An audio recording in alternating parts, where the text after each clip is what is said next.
মায়ের বাড়িতে এসে ঘুরবো না এটা কোনো দিন হয়েছে। আমি চলে এসেছি এখন ঘুরতে। এখন যেখানে এসেছি সেটা হচ্ছে মালদা পার্ক। এই পার্কে এসে এত আমাকে ভালো লেগেছে কি বলবো। অনেক জীবজন্তুর সঙ্গে ফটো তুললাম এবং অনেক আনন্দ করেছি। কি করবো এটা? চুল বেঁধে দিব? ঠিক আছে। এখন এদের দুজনকে সাজাতে হবে আমাকে নাকি? এই যে আমাকে বলছে যে এটা দিয়ে চুল বেঁধে দিতে। এখন চুলটা বেঁধে দেবো, দেখি কেমন লাগবে চুল বেঁধে। দুটাই কিউট, দুটোই কিন্তু জুড়ুয়া, কিন্তু দেখতে অন্যরকম, কিন্তু একই দিনে একই সময়ে হয়েছে এরা। না 2 মিনিটের ফরাক, না 2 মিনিটের ফরাক। এই তো আমার ভাইয়ের মেয়েদেরকে রেডি করে দিলাম, দুটো করে ঝুঁটি বেঁধে দিয়েছি। আর এখন রেডি হয়ে আমরা টোটোতে বসে গেছি। এটা আমাদের নিজেদেরই টোটো। তো টোটোতে বসেই চলে যাব পার্কে। পার্কে আমরা যা যা করেছি সবই আজকের ভিডিওতে থাকবে।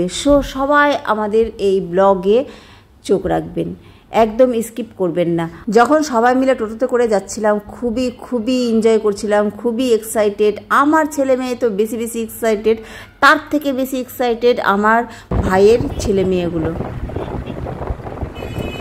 এই তো আমরা পৌঁছে গেলাম শুভঙ্কর শিশু উদ্যান। এই পার্কটি রয়েছে মালদা কোর্টের পাশে। এই যে আমার ছোট ভাই টোটো চালিয়ে নিয়ে আসলো আমাদের। আর এই তো বাচ্চাগুলোকে নিয়ে এখন আমরা পার্কে প্রবেশ করে যাব। ভাই রে ভাই, আমি যখন পার্কের মধ্যে প্রবেশ করলাম, পার্কে প্রবেশ করে তো আমি অবাক হয়ে গেছি। কারণ এই পার্কে ঢোকার আগেই টিকিট কাটতে হয়। টিকিটের দাম হচ্ছে একজনের 10 টাকা। এখানে ছোট বাচ্চারাও টিকিট কাটতে হয়। আমি আর আমার ভাই দাঁড়িয়ে এই পার্কের সম্বন্ধেই গল্প করছি। অনেকদিন আগের কথা, যখন আমার বিয়ে হয়নি তখন এই পার্কে এসেছিলাম। তখন কোনো টিকিট কাটতে হতো না, এমনি এই পার্কে প্রবেশ করতে পারতাম। তবে হ্যাঁ, এখন এই পার্কটা অনেক উন্নত হয়েছে, অনেক সুন্দর করে পার্কটা তৈরি করেছে। আর আমি এই পার্কে এসে তো একদম অবাক তো হয়েছি, খুব ভালোও লেগেছে।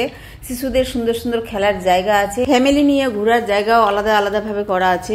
প্রেমিকার ঘোরার জায়গা আবার আলাদা জায়গায় আছে, সেখানে আমরা যাইনি কারণ আমরা সবাই ফ্যামিলি নিয়ে এসেছিলাম।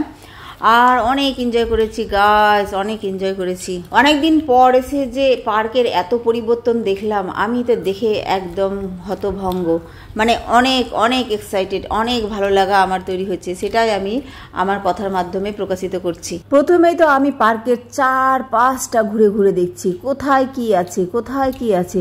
আর এখানে দেখেন আমি হাতটা দিয়ে বুলিয়ে লা লা লা লা লা লা করে গান গাইছি আর উড়ে বেড়াচ্ছি। আহা হা হা হা, पंछी बनू उड़ती फिरू मस्ती गगन में। ফুলের যে সুগন্ধ আমার নাকের ভিতরে ঢুকে গেছে, মনে হচ্ছে আমি এখনই ফুলের মধ্যে বসে থাকি আর সুগন্ধ নিতে থাকি। আহা হা হা হা, पंछी बनू उड़ती फिरू मस्ती गगन में। ও বাবা, এখানে আবার সবুজ কালারের হাতির নিচে আমি দাঁড়িয়ে আছি, তারপরে জিরাফের কাছে গলা ধরছি। মনে হচ্ছে এই জীবজন্তুগুলো আসলেরই আছে, এদের আত্মাগুলো চলে গেছে আর এরা এখানেই বসে আছে। এক সময় তো এখানে নাকি বাঘ ভালুক সবই ছিল, এগুলো মূর্তি হয়ে থেকে গেছে। এই তো সিংহ, শুধু এদের প্রাণ নেই, প্রাণটা উড়ে কোথায় চলে গেছে আর এরা একদম নির্বাক হয়ে দাঁড়িয়ে আছে। যাক, আমি একটু ছোট বাচ্চা হয়ে গেছিলাম, এখন হচ্ছে সিংহর সঙ্গে একটু আমি পিক নিয়ে নিলাম। এই তো গলায় হাত দিয়ে একদম সুন্দর করে পিক নিয়ে নিয়েছি। আর এদিকে আমার ভাই এবং ভাইয়ের বউ দুজন মিলে হাত ধরে হাঁটছে। পরে যখন পিছন দিক থেকে দেখলাম খুবই সুন্দর লাগছে এবং তাদের শ্যুটও করে নিলাম। আমরা যখন পার্কে এসেছিলাম তখন 4টা বাজছিল আর এখন দেখেন সন্ধ্যা হয়ে গেছে। সন্ধ্যা পেরিয়ে একদম রাতি হয়ে গেছে। পার্কের ভিতরে একটা রেস্টুরেন্ট ছিল, সেখানে আমরা বসে গেলাম কিছু খাওয়ার জন্য। এখানে যখন বসেছি কি বলবো, মশায় অনেক অত্যাচার করছিল, মশা কামড়াচ্ছিল বলে আমরা আবার এই টেবিলটা চেঞ্জ করে অন্য জায়গায় গিয়ে বসলাম। আমার ভাই তো অনেকক্ষণ আগেই খাওয়ার অর্ডার দিয়েছে, কিন্তু খাওয়ার আসতে অনেক দেরি হচ্ছে বলে আমরা একটু ভিউগুলো দেখছি। দেখেন কি সুন্দর লাগছে সন্ধ্যার ভিউটা। গল্প করতে দেখছি আবার খাবারগুলো চলে আসলো। এই তো আমাদের খাবার চলে এসেছে। এগরোল অর্ডার করেছিলাম, চাউমিন অর্ডার করেছিলাম আর মোগলাই অর্ডার করেছি, তারপরে একটু ঠান্ডা অর্ডার করেছি। খাবার দেখে তো আর দেরি করলাম না, সঙ্গে রোলটা হাতে নিলাম আর এখন হচ্ছে আমি খাবো। এগ রোলটা সত্যি খুব সুন্দর এখানে আমাকে লাগলো খেতে। খাবারের মানটা খুবই ভালো, পরিমাণটাও ভালো, সবই ভালো আছে এখানে। কিন্তু আমার ছেলে মোগলাই অর্ডার করেছিল, মোগলাইটা তাকে নাকি ভালো লাগেনি, কারণ এই মোগলাইয়ের ভিতরে যে ছোলা দেয়, ছোলাটা দেয়নি। এখানে একটা তরকারি দিয়েছিল, আলুর তরকারি, সেটা এই জন্য আমার ছেলেকে ভালো লাগেনি। বাকি সব খাবারই ভালো ছিল।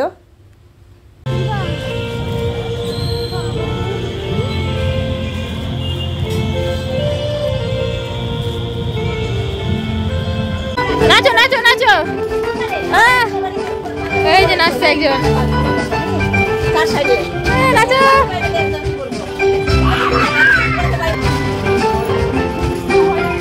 নাচো, ইয়াসমিন নাচো, ইয়াসমিন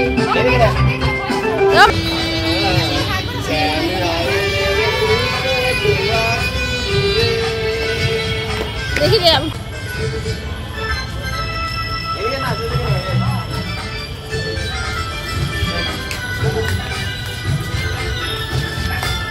খাওয়া দাওয়া করার পর আমরা একটা স্টেজের উপর নাচলাম, গান গাইলাম, মানে অনেকখানি আনন্দ করলাম। বাচ্চারা তো অনেকখানি আনন্দ করেছে। আর এখানে আমার ভাই এবং ভাইয়ের বউ দুজন মিলে বসেছিল, গল্প করছিল আর বাচ্চাগুলোকে ডাকছিল, সবাইকে একসাথে হতে বলছিল। কারণ দেখেন অনেকখানি রাত হয়ে গেছে, তবুও এরা যেতে চায় না, বলছে আরও আমরা খেলবো, আরও এনজয় করব।